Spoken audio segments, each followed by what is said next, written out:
140তম দিনে এসেও আমাদের এই অবহেলিত, বাঞ্ছিত, বঞ্চিত আশা দিদিদের মনের এত জোশ দেখে সত্যি আমরা আপ্লুত। সকলে নিজেই নিজেকে ধন্য মনে করছি। আজকে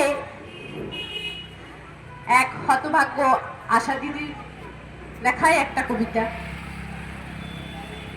যে দিদি নিজের ক্ষোভ এই কবিতার মধ্যে তুলে ধরেছেন, সেই কবিতা আমি আপনাদের সামনে পাঠ করে শোনাচ্ছি। কবিতার নাম আমরা আশা। আমরা আশা, আমরাই ভরসা, আমরা গোপন আপন সাথী, তোমার চলার পান থেকে চুন আমরাই তো হিসেব রাখি। তুমি হবে মা, কিন্তু আমরা জেগে থাকি সারা রাত, আর এদিকে আমার মেয়ে কাটায় একা একটা রাত।